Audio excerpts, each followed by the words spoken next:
Good morning, video games. Welcome to Filthy Casuals, a podcast about video games, hosted by three very kind and extremely knowledgeable boys. Thank you for joining us in particular. And now when I say us, who do I mean? Well, let me tell you.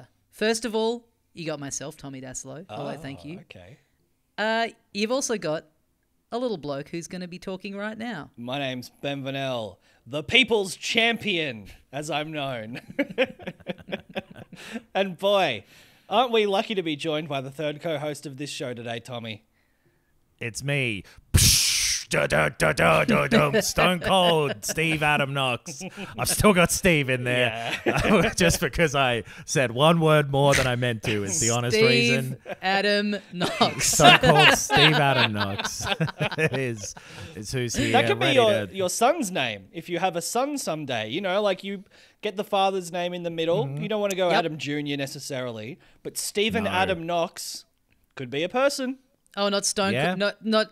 So the child's name, the first name isn't Stone Cold Stephen, and then middle name Adam, and then last name Knox. Yeah, that's better. Decided to hyphenate. We decided to hyphenate with the name. It's Stone hyphen Cold, and then the last name Knox. It's my name. It's my bloodline. It's going to continue.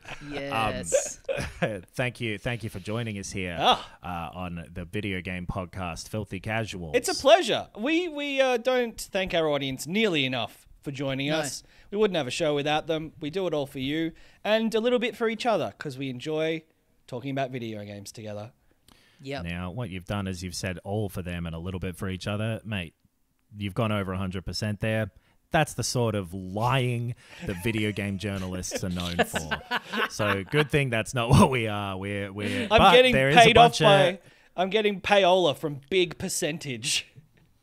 Yeah, I'm getting payola from Crayola. If you go back and listen, I drop a lot of crayon positivity throughout this whole thing. Mm-hmm. Yeah, that's true. 5 out of 5.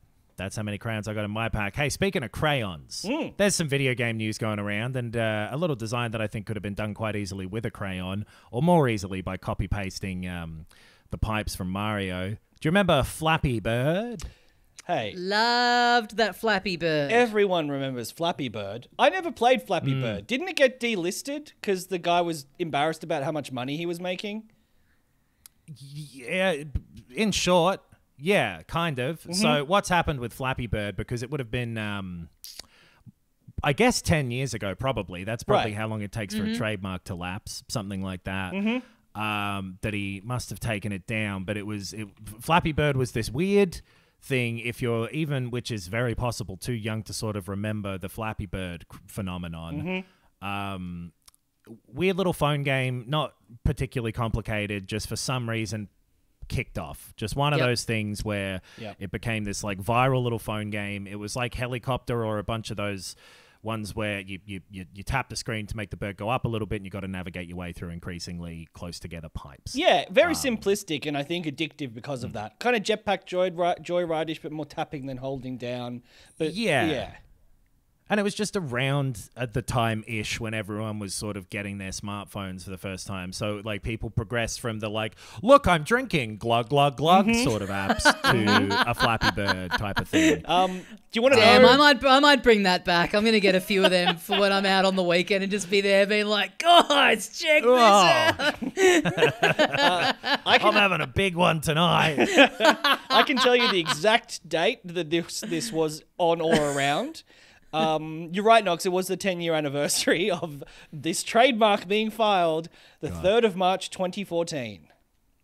This is Flappy Bird today. Feel old yet? And Flappy Bird today does exist again because it got taken down.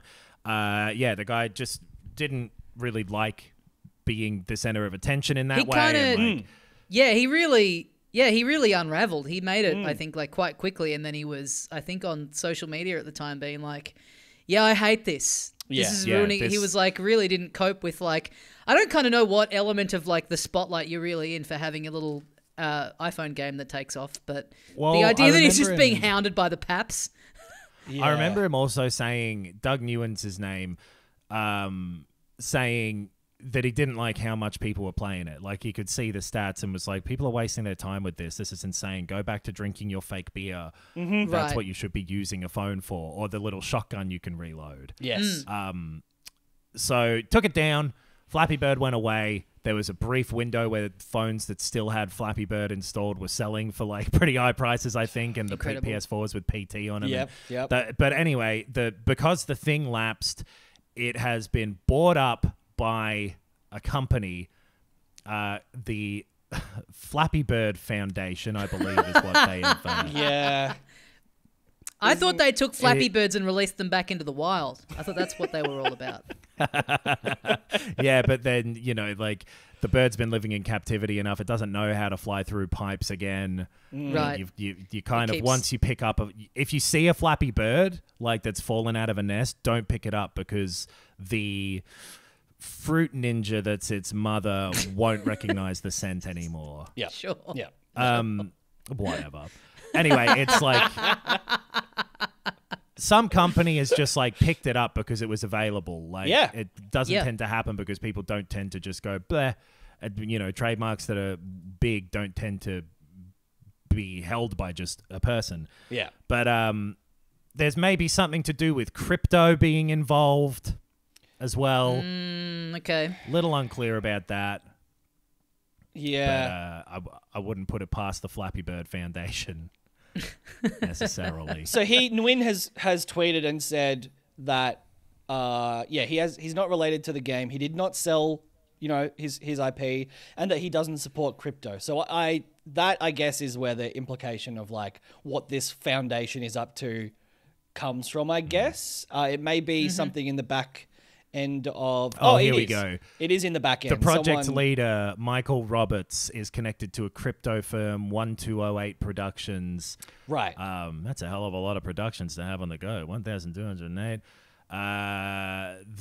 Between this is it seems as though that is It's been discovered in the don't- back end as well. There's a dev, Varun Biniwale, has like gone through the code and has found references to crypto and NFTs. So sounds like a real fucking scam and a bunch of bullshit. And beyond that, it is a bastardization of someone's own project that they stepped away from.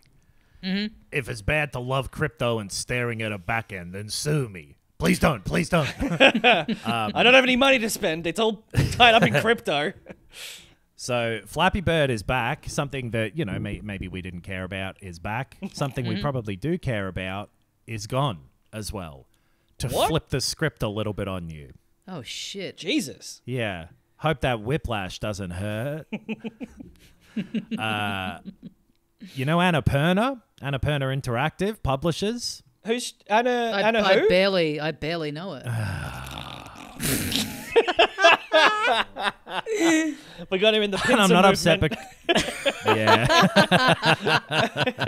That's how Doug Nguyen felt with Flappy Bird. He's Yeah. I'm so overwhelmed by what I've I'm created. getting it from all sides here.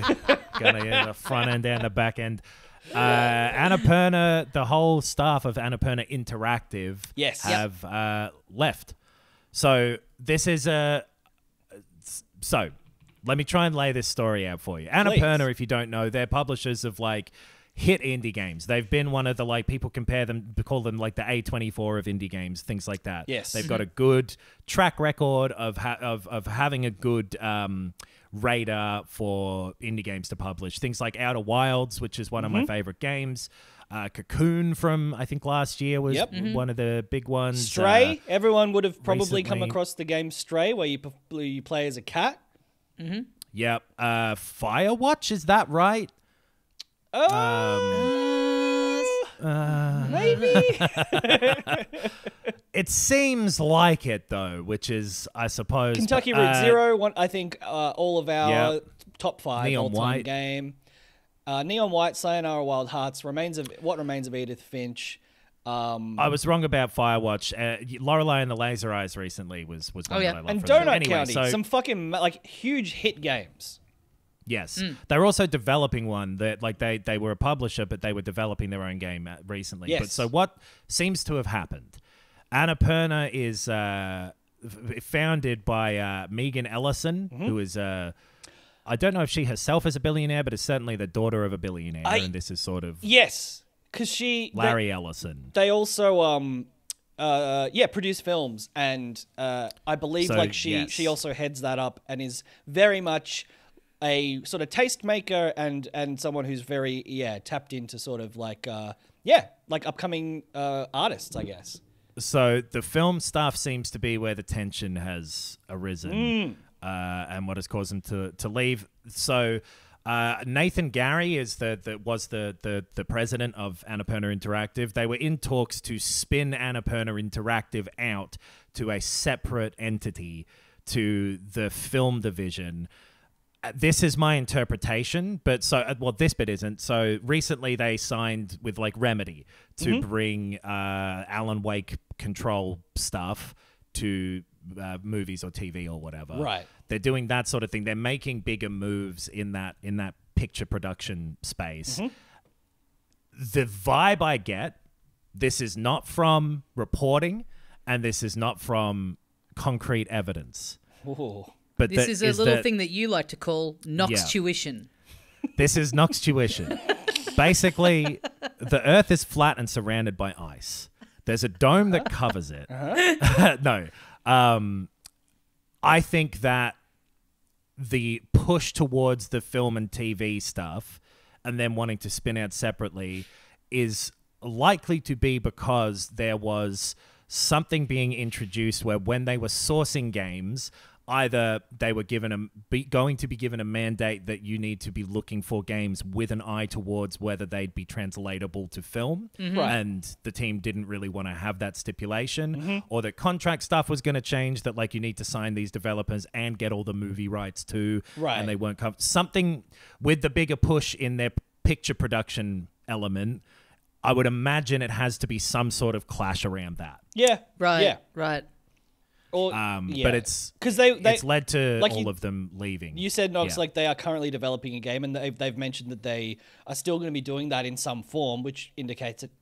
And because literally every employee of that division resigned, that they will go and create their own thing and continue making this game. The fact that maybe some pressure from above was being put on them with regards to the game that they are making, not just ones that they will be seeking out.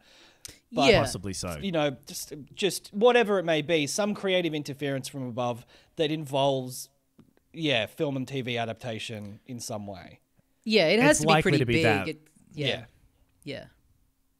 Whatever line in the sand they had where they're like, look, we're not doing this. Or, whether or not maybe they just wanted to spin out the interactive division for purely financial reasons, and it wasn't the best business deal in one person's head. So like there's a lot of different reasons it could be. We're speculating, but the definite fact is that Annapurna Interactive, the people behind it are no longer there. Yeah. And they will be, it seems as though, starting their own thing, which is fascinating because especially like, Annapurna being publishers with millionaire backing, whether that team will be able to do the same job in the same way independently is questionable. Right. They'd have to be going off and seeking like investment from, I guess, whoever invests Angel in investors games. or Buffy investors or the less successful Firefly investors or maybe some Dollhouse investors. Hey, there's not many of those around. There's a few The Avengers investors, though. There used to be. They used to be. Weird. Very weird. Rightly. And, like, in extreme move, right? Like, obviously, we've seen a lot of shitty stuff happening over the past 2, 3, 4 years with, like, just companies getting bought off and shut down or layoffs or this is just, like, another weird wrinkle in that whole fucking industry being under chaotic. A lot of pressure. Yeah. At the moment, because this is obviously different. This isn't layoffs. This is they all collectively resigned. Yeah. Even though, that's clearly part of negotiations about whatever contract stuff this was about spinning the thing off. So like who knows whether or not, from their perspective, they would say they were forced out. Yeah, or sure. Yeah. Whether they, you know what I mean? Like, Yep. But yeah, shame because Annapurna have put out a bunch of stuff over time. Not Firewatch, don't know why I thought that, but they Outer Wilds was Right. great, and like having what my impression was like a publishing house around who would genuinely be beneficial for those sorts of indie projects that could get them made. Yeah. It's kind of rare to have like a, outside of your first party, PlayStation, Nintendo games or whatever, to have like a company where Devolver Digital are kind of like that for me, Right. where you see something come along and it's got their, their little direct that they do, or it's got their little logo at the start, and you at a certain point you've realized like, oh, these guys put out a lot of stuff that really appeals to me, like. And it's kind of, to me, it's like them and Annapurna are the two big ones that have managed to like, really make a name for having like an eye for a very like, specific type of game within their own umbrellas, and also like, a great eye for quality. So Absolutely. Yeah. Nintendo, they're sort of like that. Yeah, I don't know that I would say that they really do that. They just kind of make their own stuff. Aren't they That's a more little bit movie different. producers as well?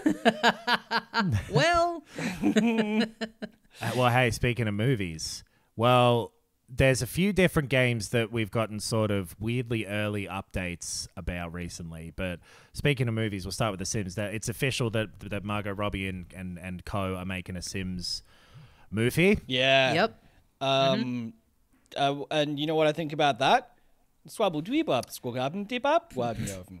Gordon, das werden greden. Bernard, Double are you okay? I think your internet might be playing up. Because I know you're trying to do the Sims language thing, but I'm hearing you say like a perfect sentence that makes complete sense. Ben, So it's I'm like just kinda listening to glitching that it. backwards now, and why are you telling me to hail Satan? What do you mean? He's the best guy out there. He's cool. He's got a lot of good qualities. I mean, hail him like call him, like hail like a spaceship. Come over here, you bad guy. Get that ass over here. Get that cute little so- red ass over here, Satan. Margot Robbie's production company, Lucky Chap, and Kate Herron, who directed Loki, is the credit that's in this. Oh thing I'm yeah, reading. she's great in the last Ghibli movie. Go on. I wonder if she's bringing her little mate along. Bring that boy. Bring Being that able, boy with you. being able to chuck a go on after a joke that you don't want to hear the reaction to. That's a hell of a move. I'm gonna start doing. It's like a real like tick in stand up that a lot of people have is going and after the punchline. Like same thing going and if I just started like after every punchline going go on. Back during COVID days, there was this AFL player who posted like a TikTok, I think, being like, so like, I know the government's all over us with this bloody vaccines and stuff, but I don't think COVID's real. Just my opinion. Don't want any replies, thanks. And I've always thought of that anytime. It's like, It's very funny. I don't to be want like, any replies. Yeah, I'm not any. getting on this public forum to start a conversation. I'm simply Comment if you must, but just know that you are going against my wishes by doing that. Yes. Oh, Kate Herron also worked on Sex Education, which I've heard lots of good things about. Oh yeah. Yeah. And it's being co-written, her and Bryony Redman, who is a UK comedian, and they have worked together on Doctor Who in the past. On one episode of Doctor Who. Okay. But we got comedy people writing the Sims movie. I would love for it to be all in Simlish. I do believe that's the move. That would be very, very funny. Yeah, that could be cool. Do you reckon they'll go full like, I mean, these would be, if you were sitting in that writer's room, oh, hell, it could be a writer's booth if there's only two of them. You'd be questioning how far to go in the direction of like, do we start the movie with the character being made? Is that the credit sequence? Is like the sliders and everything adjusting? Yeah, do you and the treat it as, credits like- are written out on the sliders, or they're being made bigger and smaller with those sliders and whatever? Yeah. Do you go kind of meta, like, given that Margaret Roberts involved, do you like the approach of Barbie being like, these toys are like, we're humanizing them, but they exist in the real world as toys? Are you going like, oh, we have to escape from Simland, and now we've got to survive in the real world, where you can't just throw your housemate into a pool and take away the ladder and watch them drown without real consequences. Right. They're like Because it spinning is on the Margot spot and trying to, their clothes aren't changing, and they're being like, it's gobbledy beep up. Yeah. They get naked and they're like, "Oh my god, what is that? Yeah. Why is it not blurred?" Yeah. There'll be But, there'll be a joke about skibbity toilet and what that it says in their language. What skibbity toilet is. They call it like Simlish or regular whatever. skip albadoop. Yeah. But like I think because of Margot Robbie's involvement, you cannot do the thing of Sims going into the real world again. That would. You would think if so. If that becomes the Robbie trademark, she just takes a thing that is a toy or a game and goes like, "Oh no, Mousetrap! Oh, I'm in Los Angeles where Mousetrap rules don't exist." Yeah. Unless the plan was to make it like a direct sequel to Barbie in some way, Right. But like That's and cool. have it take place in literally the same sort of Yeah. In the Mattel Barbieverse. universe. Yeah. Barbie 2, The Sims. Oh, man. I mean, Barbie Dreamhouse, The Sims, right? Or reverse that. Yeah. I don't know. Or I would imagine rather than them coming to the real world, one of the Sims probably finds the ability to become the player and starts fucking with the world and like becomes God essentially. That's and it's a not- power Yeah, thing. That's not a bad idea at all, honestly. Or a bit of like a Truman Show thing almost. Like, do you ever feel like someone else out there is just pulling the strings? Right. Yeah. These are both good ideas. I would watch this movie. Honestly. Maybe it'll be a like one-for-one adaptation of our video series on The Sims that we did. That'd be cool. I think that would be too That would good. be cool. Because then we could sue them and get some money. Yeah. Get a little bit of a few simoleons out of them. A few simoleons, indeed. Cool. So we'll see that in what, like 4 years? Probably earlier than, actually more like 2. Probably earlier than The Sims 5. Yeah. Which, other bit of Sim news, which is one of the most boring Maxis games. They're not doing a Sims 5 at least anytime soon. There have been a lot of rumors lately of like a new Sims game in development. Mm-hmm.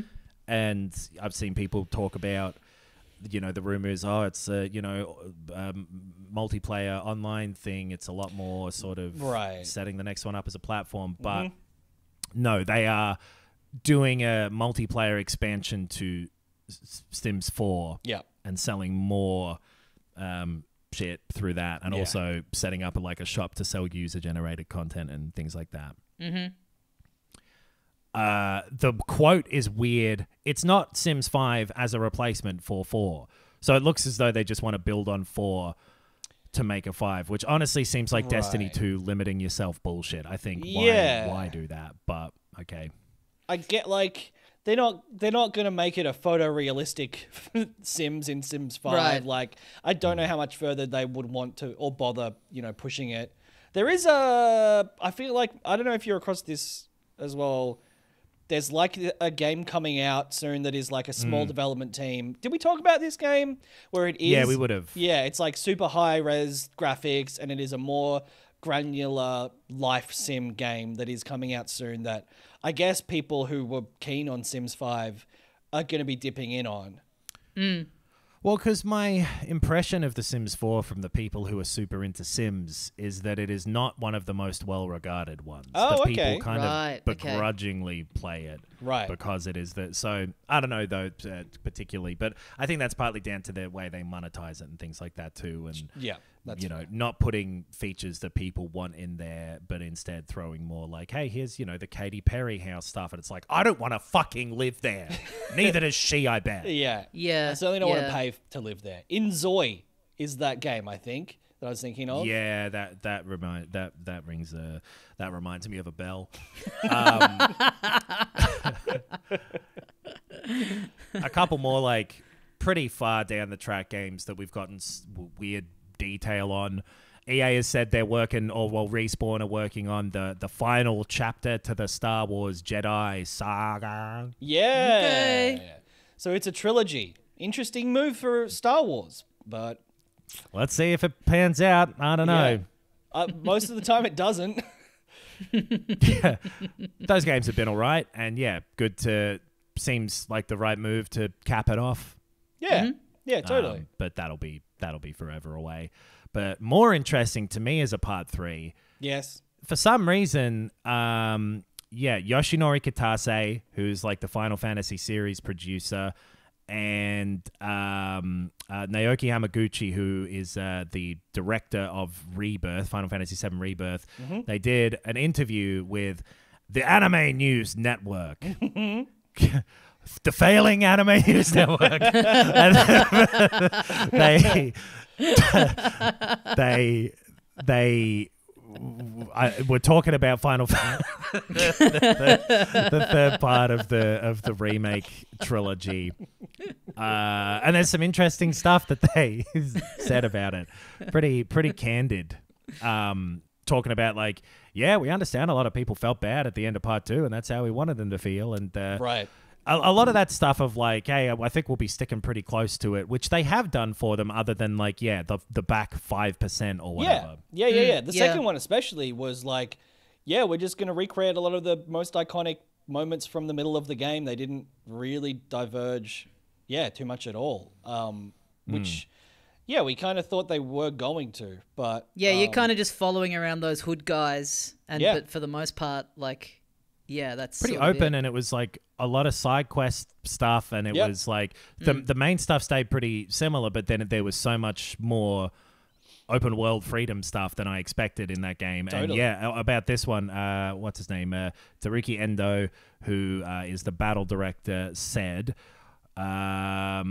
about giving players more freedom in the third game. While I'm unable to comment on granular details of that right at this moment, I believe that instead of the developers or the creators dictating how the players should play along a pre-planned path, so to speak, it's better to allow more freedom and the user's choice to be able to play in their own way that they wish to, which I assume is just like, we love the open world stuff. Yeah, absolutely. Yeah.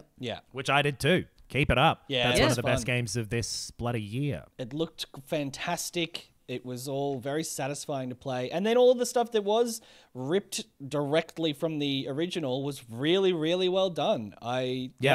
Keep doing what you're doing, boys. You get my tick of approval. Just make sure that the weird stuff gets wrapped up by the end. I don't care if it's even a weird wrap up, but right. Cut off those threads, plug up those holes, even if it's in a silly way. I just don't want to have any more like, wait, what the fuck was meant to happen? If I have to look at a single fucking wiki ever again in my life, I swear to God, I will lose my mind. I hope they're going to bring back the old CGI movie that fills in all the gaps like they did for 15. Great call. At least like finish the game and then have a character I can go and talk to who's like the fucking magic exposition guy who will just tell me everything. Like have an ending explained character in there. Have a little YouTuber character who's following you around the whole time, making little videos about what you guys are doing, and then at the end he makes Cloud's journey explained, ending explained. Nice. Get Chadley to fire up that little shit on his arm and type in Final Fantasy ending explained. Get Mr. Chadley Movies to do a little Easter egg. I want to know the 15 things that I missed playing Final Fantasy VII, and then every one of them will be like, no, I saw it. No, I knew that. I saw that. No, I get that. That was in the movie. Yeah, what? Of course I get that. Yeah, that was a reference to Iron Man. We love you, James. That was a positive shout out. Yeah. Well, my one was just about general YouTube too. Who's he? He is a strict man. Is he married to Annapurna? But he doesn't see her a lot because he's always on deployment being a general. So that's about the state of the news. Back to you for weather. Well, there was also We're on the Anime someone News from Network. Rockstar talking about how they're like, GTA 6 is going to last at least as long as this last one. God. Stretched out for like 10 years.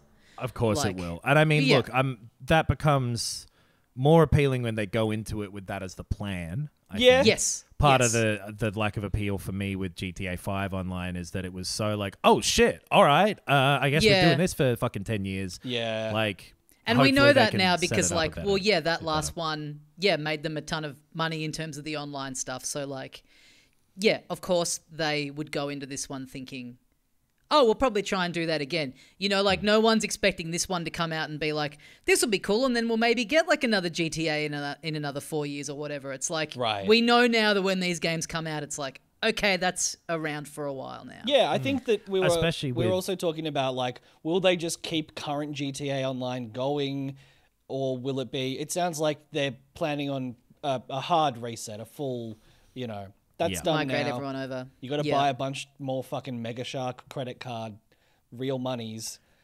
Yeah, you can probably like transfer some of your whatever those numbers over, I would bet, because they got their Rockstar Social Club and all of that. Yeah. But the fact that Red Dead 2 had that online mode, but they kind of never did much with it. Yeah. As well, that's sort of weird in the middle, and I wonder if that's part of like either like, we don't want to take away from GTA, but we want to try out some ideas, or them going like, okay, shit, no one cared about that one. It's not just magic every time. Let's really double down. Yeah, and make exactly. something. Right. Just because people really got into that last one doesn't mean that necessarily like that would happen again just because it's like the new GTA. Because Red Dead 2 sold as well as GTA 4, or it sold really well. That's probably insane to say it sold as well as GTA 5, one of the fucking biggest selling. But still, and that's what people want out of a GTA 6 as well. Yeah. Is the impression We're ready that I to get. jack into Ready Player One and just live in GTA 6 for the rest of our lives. Yeah. I mean, some people are. I quite frankly would rather not. Anyway, I was very sad to hear that the Rockstar Social Club podcast is ending, but Shut up. the cops I are can coming hear to arrest I can hear me. the cops in the background of one of your windows. I believe it's Adam It's Knox. my one. Yeah. And I believe it's a firefighter trying to get us, trying to put out this really hot content. Shit. The bet Well, is- also, and look, it really does feel, and I know we've been made fools of before by saying this, it does feel like we are getting close to some kind of Switch 2 announcement. A lot of people are pretty convinced on this. A factory in China has reportedly gone into mass production, and they've leaked a couple little things, and there was a thing where a bunch of developers got brought out to Nintendo to the offices for sort of undisclosed reasons at this point. There was a game that was announced recently that's like a multi-platform thing where it just says it's going to be out on the... I was looking at it just before, and I've yeah? forgotten what it was, but yeah, But it's the like- next Switch. Yeah, it lists everything, and then it's like, and the Switch it version really 2. is just getting to that point of being like, if it's in mass production now, then it's like they have to do a reveal soon, right? Before it If gets they're leaked out of planning there. if it's this financial year, which is I Yep. think what everything's been pointing towards, then they have to announce it soon, and this would reflect the timing of the Switch 1's announcement. I've seen people who are, people, and you've always got to take them with a grain of salt, but like leakers who've gotten stuff right before talking about early October sort of thing. Well, knowing our luck, it'll happen between us recording this podcast and us releasing this podcast. I mean, that'd be good luck. That would be great. That'd be fun. We'll just record more. With the Switch, they were pretty keen to just get it out because they were coming off the back of a big failure. Right.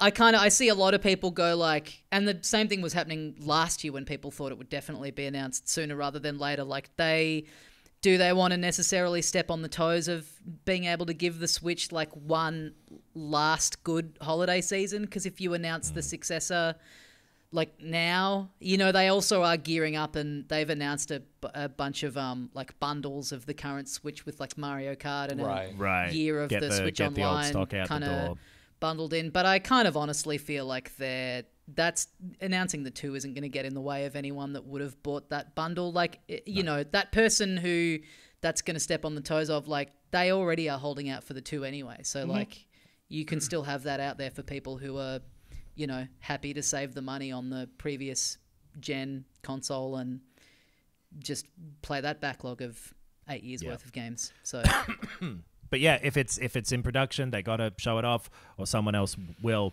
And if someone else showed it off first, that'd ruin the 2. Yeah, imagine what if 2?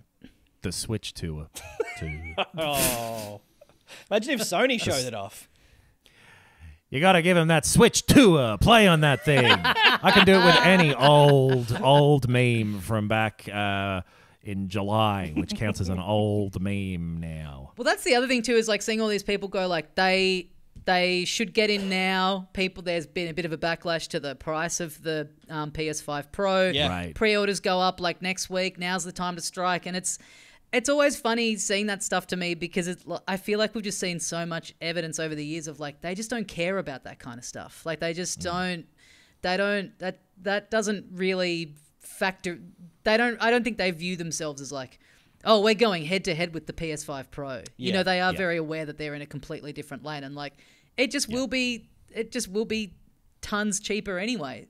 So, yeah.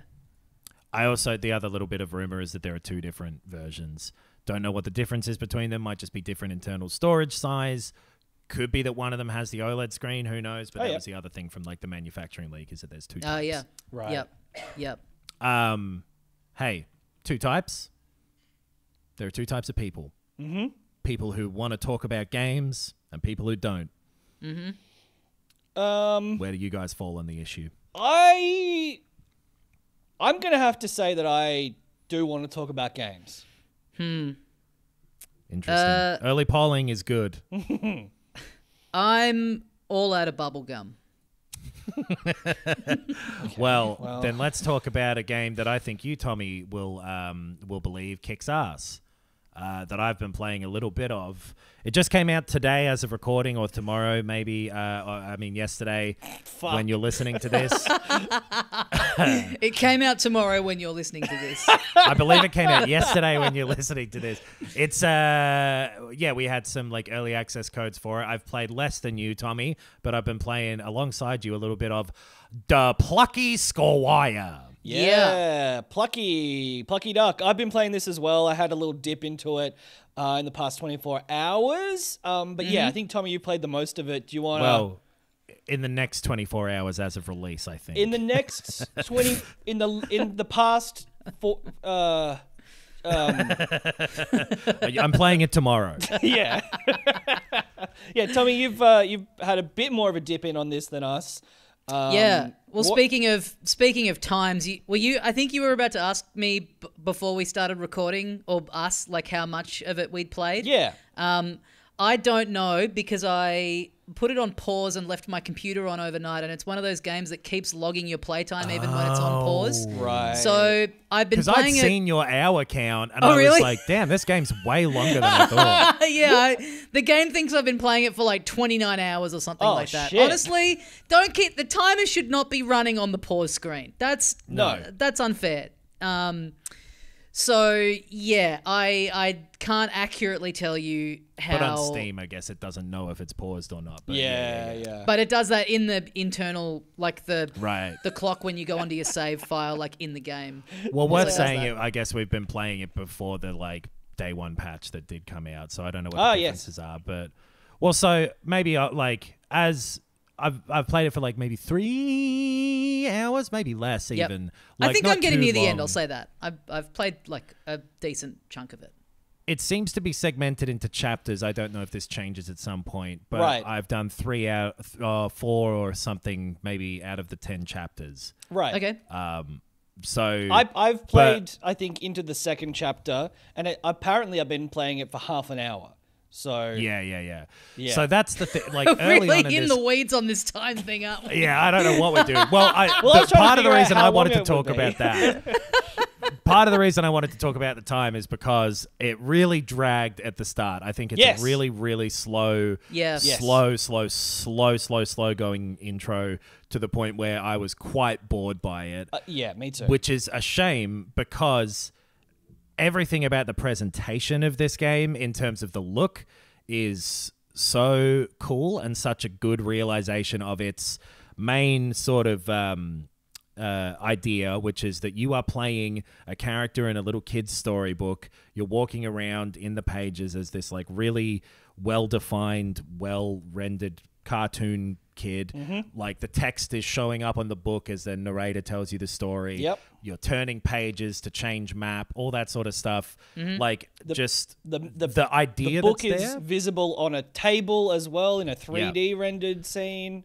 Yep. It's on a desk, and then at some point pretty early on you get there's a wizard who is the villain of this enemy of this kid's book. Kids are my enemies, that's why I got those confused. And you get blasted out into the real world as well, and then the other half of the game is running around in the solid real world and going in and out of drawings. And having to either like run around the desk and do stuff there because you've got to find something to take back into book world, or just hopping out of the book to manipulate the book and like turn the pages and go back to other areas, or like you unlock things later on to like you can just kind of hold the page up and tilt the page and it'll make stuff kind of like drop down.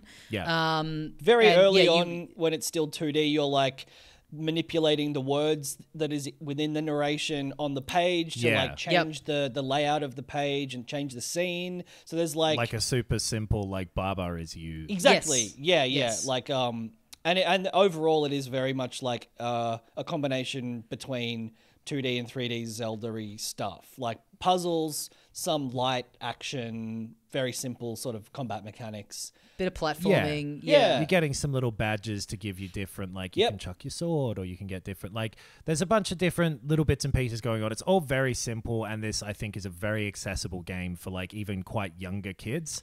I think when you say about the like the amount of the like the slow going at the beginning, I do agree with that, but I kind of, as I've gone on and on, I've realized like, oh, it is just trying to be like a storybook all the way through as well. So it's not just like, here's your flavor and then you're just off on your quest and you know what you're doing and there's like maybe a brief cutscene between worlds or whatever. It's like, it is pretty consistent with text and narration plot and dialogue and narration and everything, because it is trying to I think it's a lot more not a lot more, but it is it's one to play with the kids, and it, as such it is also trying to be a picture book, a storybook, as opposed to just being about a storybook. Fully agree, and it pulls it off really well. Like it's going for that really hard. And yes, when I say I found it boring in the same way that I find boring sitting cross-legged in a library being read a book. Some things are not for adults. Tricks are for kids, for example. Pranks are for teens, and deceptions are for adults. Sure. But the like, if I was a kid, way I would absolutely love this. It is, and it's clever. Like it's turning the book sideways to have you like go down a vertical path. It's all of the like, when you jump out, you're like in this kid's room and he's got like these little beetles everywhere because it's like, we needed an enemy, and I guess he keeps beetles as pets. Fucking who knows? But like all of the designs are really cute. And well done. And I really like the the plot is basically evil wizard in the book. You got to defeat him, but then it's got this other level where once you go out into the real world, this character tells you like, oh, this is this kid's room and he loves your books. He wants to be an artist one day. He wants to like write his own books. And you've got to like save the day. Like if you don't save the day in the book, then the book will have a really disappointing ending and he won't want to read the book anymore and he won't have the inspiration and he might like, give up on his So I just like that that second layer of like, no, we need to, we need to like inspire this kid as well. It's a nice way of bringing the outside world into it instead of it just being a like, oh yeah, I'm in a book and now I've hopped out. Like that gives it this kind of like whole extra stakes instead of it just going like, oh yeah, the bad guy, you got to take him down. Right. Totally. A cool touch.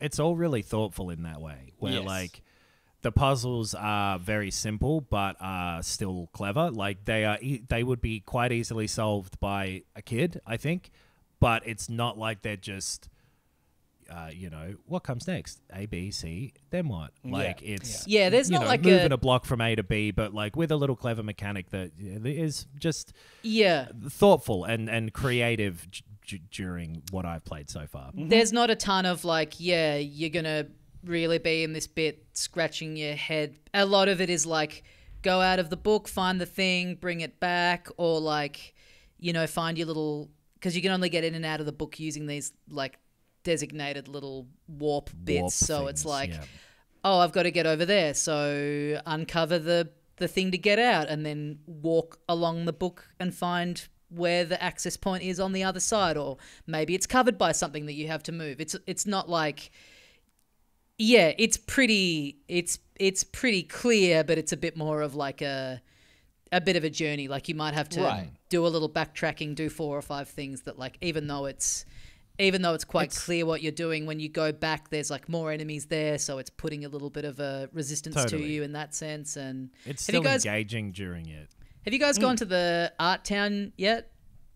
Mm-mm. There's like a cool little village that you go to where there's all these different little characters that are all like riffs on different famous like painters and stuff. And it's like, it's really cool. It's like they all like say a little something that's like a little joke about the real person and stuff. It's like, it's such a high level of detail and like kind of visually, care.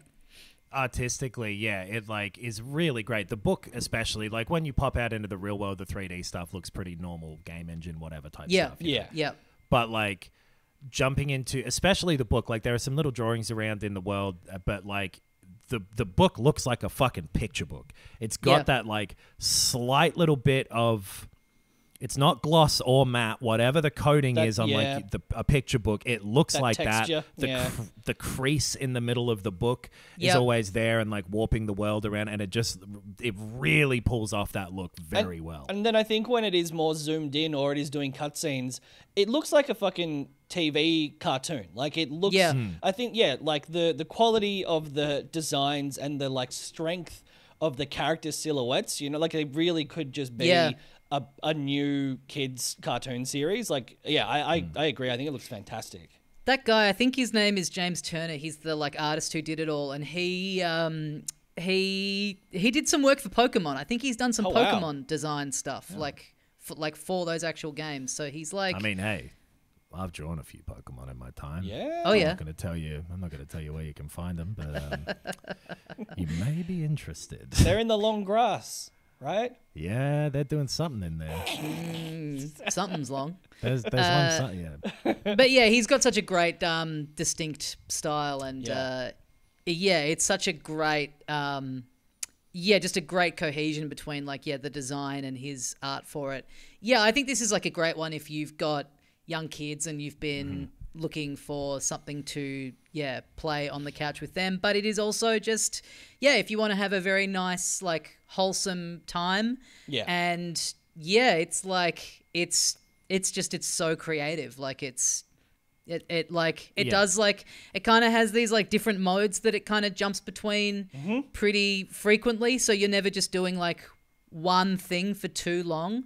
Like it's making you do a bunch of the closest thing to like a Zelda-y dungeon thing within the book, and then you're like going outside of the book to do your little platforming bit, and then you're going back, and then there'll be like a boss battle that's more like a little mini game. Like it's kind of switching it up like so regularly that it never gets repetitive.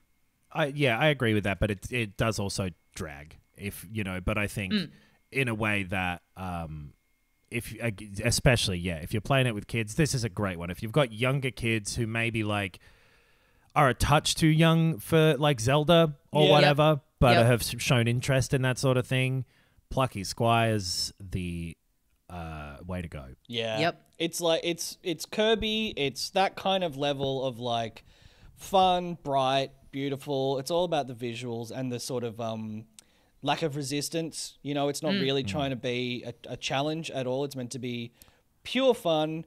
I agree as a adult that it drags a bit for me as well, Nox, because I'm not getting the pure delight of from a child's perspective that I might. Yeah. But, exactly. That's I've seen too much. This I grew up on rotten.com. This can no longer make me feel joy. But it's like it is a perfect family game. Yeah. Mm-hmm. Yeah. Family Guy, did you say? Dude, that's a crazier mishearing than the time I misheard Batman say. Anyway, whatever. Those little stealth sections might be hard for a kid, but if you're playing it with a kid, they'll I reckon they'll be into it if they like that sort of storybook as well. Yeah. And they like games. You know, if they like games, though, I wouldn't sit a kid down in front of the other one that at least Ben and I have been playing, which is Warhammer 40,000 Space Marine 2. Well, I certainly sat my kid ass down and played with a bunch of Warhammer 40k when I was, between the ages of 10 and 14. I don't know. Maybe it wasn't that long. But I fucking frothed Warhammer when I was a kid. And it was very violent. And all of the lore and the fucking books and shit were like... horrific, honestly. Like, absolutely. In the grim darkness of the far future, there is only war. There is only 40 pounds metal miniatures that, I played a lot of Warhammer and I collected a lot of Warhammer and I liked Warhammer a lot as a child. And if this game came out like 15 years ago, I'd probably be absolutely over the moon. Like, it feels like a kind of a Gears of War-ish sort of thing. That is how it appeared from the trailers and stuff. I feel like that is how it's playing out for me. Having like only played I think 4 and 5 of the Gears franchise, but you're more familiar with that, Nox. Is that a fair comparison? Yeah. It's sort of part Gears, part like a little bit of a beat 'em up thing that like it is very Xbox 360 2008 coded. Yeah. Very similar to around the time when the first, I guess, maybe it was a bit later than that, actually. It might have been like 2012 or something, but that first Space Marine came out. Right. Like, it is like almost a throwback in that way, where what it's doing is very, other than the like multiplayer integration and that sort of stuff, and it looks fucking incredible. Yeah. I really think this game looks very good, just like... detail-wise and whatever. Like, say what you want about how the designs of the Warhammer stuff translate to when you blow them up to the size that they would be in the world. When they're no longer miniature, you can really see, like, those are some big pauldrons. Yeah. But, like, yes, all of this sort of, like... And I'm playing it on PC, and it's running extremely well. And it's a very high frame rate for the amount of, like... Tyranids, like flocks of creatures, sort of. What are those games where you fight a bunch of like a huge crowd of enemies? Like Muso. Days Gone had that, and like a Muso, like Muso, Dynasty yes. Warriors type of thing. Exactly, like right. there's that amount of fucking shit on the screen moving around, which is very impressive. Yeah, it looks really good. And is like weirdly this throwback in the way that it plays and in the like simplicity of like you got to get to this objective marker and there's going to be 4 things and you got to shoot those 4 things for a while and like it is extremely 15 years ago video game. You're right. Yes. I am both enjoying and not enjoying that in sort of whatever, I don't know what ratio I'm at with those, but like it's a very cheesy, as the Warhammer universe kind of innately is, because you've got these really like uptight, sincere, religious Space Marine guys who are like, you have to exterminatus the Bardus or whatever. Like that's all space Latin and a lot of, you better not be a heretic. Is that heresy? You're like, no. I barely know her. I'm just... That's not how you use that. That's heresy. I'm just slightly deviating from what everyone else... Well, you're a heretic then. Like, why's your helmet off, mate? Why are you trying to be the main character? Put your helmet back on. That's the kind of, I guess, one of the problems with this as a franchise, as like the entire franchise, is like they were models for enthusiasts to paint and play games with, and a lot of the background information and even the novels and stuff weren't being written by the best and brightest of the science fiction literature community. And sorry for coughing there. I'm just so stunned. Apology not accepted. Yeah, that was so poorly timed, Nox. I couldn't have been worse. I've heard that some of them are good. I've never read any of the novels or anything, but yes, it's like the idea was, hey, it's a big universe. Whatever can happen. If we think of a new design, hey, we'll bring out a bunch of $7,000 sets. But like in this particular one, you are playing whatever this character's Titus, yes, the Ultramarine, who is from the first game too. But this time you're being sent on a mission. There's a bunch of Tyranids who are like the Zerg from StarCraft. Yep. And I believe that's the way round it went, that the Zerg inspired the Tyranids, and certainly it wouldn't be a direct copy in the other direction where every one of the... Anyway. Like Warcraft and the Orcs. Like everything they've ever done. Yep. But they just stole those Overwatch designs from a bunch of cosplayers. But you're just like, there's too many aliens and we got to kill them. Yeah, and you're the good guy. You've got a bit of a hero. Yeah, maybe you got like a dark past that's going to cause some conflict with your new squad, and very light stuff like that. That's very cheesy and hoorah. Yeah, but is like, I think tipping towards the fun type of silly for me. Yeah, I don't where mind even it. just like in the very first mission you drop and like your whole squad's on the radio and yours is broken and they're all like, oh no, we got to do this thing, and you come across like 3 or 4 of their dead bodies like throughout the level, each with like a different piece of whatever to pick up. And every time he's like, you sacrificed for the Emperor and I'll never forget it, my brother. Yeah. And then you come across the second one and he's like, my brother, your name will not have died in vain. Yeah. The third one, I will remember you, brother. It's just like, it's so video gamey, quite frankly. I think in a self-aware kind of way too, not in a meta way, right, but in a pretty like deliberate sort of way. And it's just very vanilla settings, like you are shooting, but then the combat in it, the actual fighting of these Tyranid, kind of fun. Yeah, I think it's very fun. You start off with just melee, and it's, sort of light attack, hold down for heavy attack.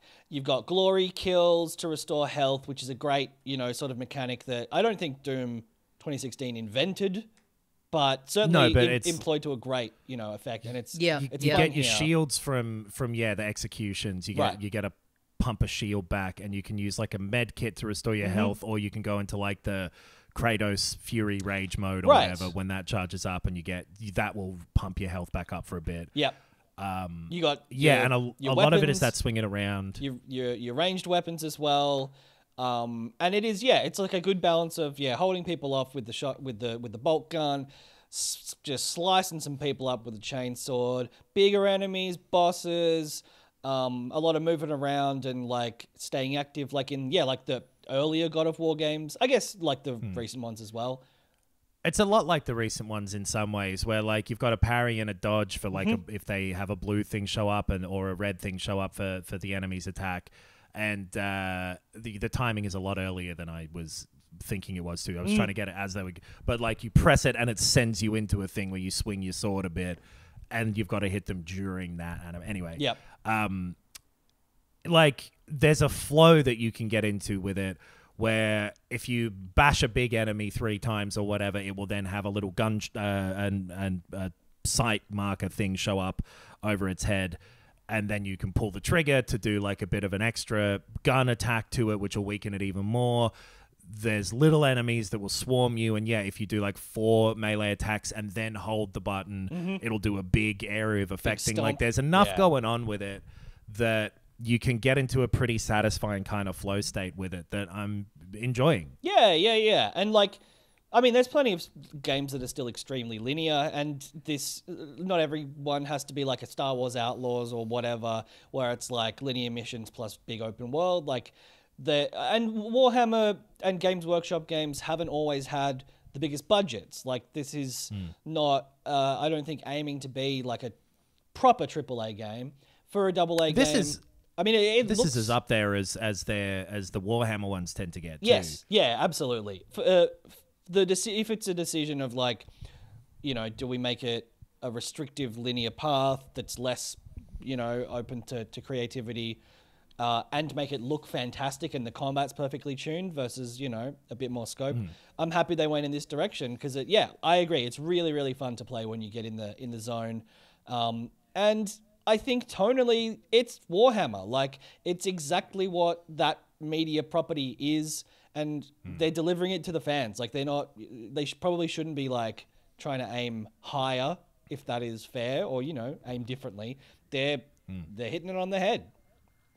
Yeah, there's like an 80s sincerity to it that is like sort of appealing in a like cheeseburger way. And also, yeah, the multiplayer stuff I haven't tried out yet, but No, neither. you can sort of it's a little Left 4 Dead-ish, where it's kind of like, I've seen that comparison be made, and I don't know if I agree with it, but it does sort of make sense in that it's you and your squad. You can revive each other. I mean, it's like Gears too. You're going through these missions, or there's also some like separate multiplayer focused missions that I haven't tried yet. I'm sort of partway through the campaign at this point. I don't know much about that sort of thing, but it is there if you want to team up with some other Imperatus Maximus they're called whatever. They're called Adeptus Astartes. Please. Yes, they are. That's exactly it. You've rung another. I recognize that bell too. I went on a massive fucking lore binge. I went on the 40k Wikipedia after I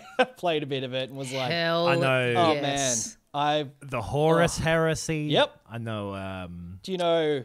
The Primarchs, Magnius. Well, I've heard them talking about Primarchs, and it's very funny when Primarch over here is like the cheap clothing shop or whatever. Yep.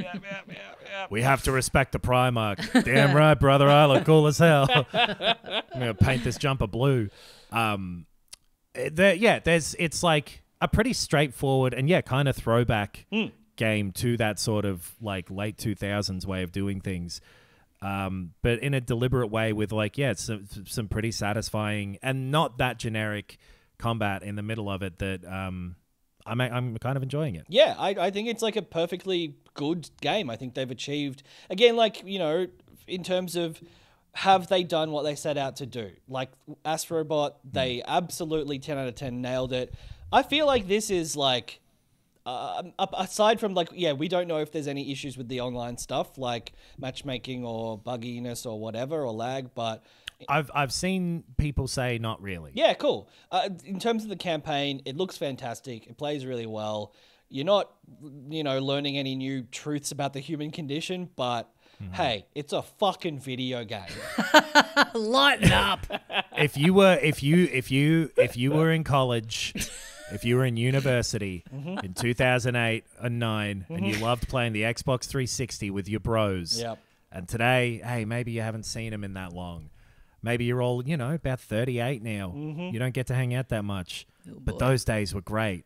If you were going to buy Space Marine 2 and play a bit of video games online with your college friends, they have made exactly that. Yeah, it's the perfect video game, you're saying. I'm saying, any video game that caters as closely as it can to a midlife crisis, that is a 10 out of 10 in my book. I just want us to have remember for a while we had our rating scale of the lights being on or the lights being off? Yeah. I'd like to bring that back, but then we also have a new category. Does it teach me anything about the human condition? Okay. And or does it soothe a midlife crisis? Sure. I mean, I forget if lights on or off were good. I assume the lights on was good. Wasn't that just if we were still playing it the week after? Like the lights were still on in the building? I think it was like, you've just gotten it and you've talked about it a little bit, and then it's like you check back in the week later. Did it have a bit too much like new car smell on it last week? Have I? Right. Yeah. Lights are still on Astrobot for me. I've been thinking about that heaps and thinking about how Team Asobi are all like ex-Japan studio people, and that's why they had so much Ape Escape and shit in there. Yeah. I can tell you that the lights were on and will stay on forever, I guess, for Star Wars Outlaw, because I finished that. Loved it. Absolutely every last inched it. And, hey, it's probably going to be amongst my games of the year. Holy flippin' shit. But yeah. What an insane world we live in. It's Space Marine 2. Games Workshop presents Warhammer 40k. Something just fell behind you. What happened back there? That was scary. My lamp fell over. I don't know why. Something fell over, but you've got the like the lights are on. Yeah. The lights are coming for me. You've got the blur camera thing on, so it was real like Blair Witch, like Slender Man level of just like some sort of like grey kind of fuzzy movement for us. It was very scary. Yeah, we got to get out of here in case you start like running really quickly to stand in the corner. Yeah, thumbs up for me for Warhammer 40k Space Marine 2. Good game. Yeah, you know if it's the type of thing that you want, and if it is, then that's what it is. Absolutely. Yep. No hidden The ultimate fucking reviewer. bugs or anything like that. A good ass game. All right. Yeah. Well, that's going to do us for another week, folks. filthycasuals.com.au. Hop onto our Patreon and get our bonus show, Nintendo 69, that we do every week. Yes. Coming up this week, we got our Emmys wrap-up. It's always a good time. Different chats about, movies and TV shows and whatnot. We've also got, if you get on the Patreon, on various tiers, you can get ad-free episodes. We have, these special deep dive episodes that we do once a month on a certain tier. Heaps of stuff on there. So get on there and check that out. We got the YouTube channel where we got heaps of our playthroughs and commentaries and stuff on there. That is all at filthycasuals.com.au. Thank you very much for joining us. And as we say here at the end of every episode of Filthy Casuals, Guys, my Flappy coin has crashed while we've been recording. I need to go.